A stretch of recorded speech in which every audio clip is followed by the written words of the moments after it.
আগে খায় না ওটা শক্ত লাল হয়েছে এখন খাওয়া যাবে। খাওয়া যাবে না, কেটে খাওয়া যাবে, এমনি খাওয়া যাবে না।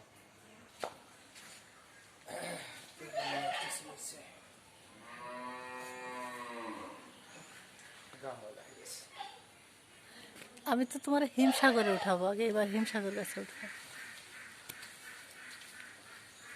শ্বশুর বাড়ির গাছের আম পেড়ে খাওয়ার মজার অনুভূতিটা ব্যক্ত করবে না তুমি?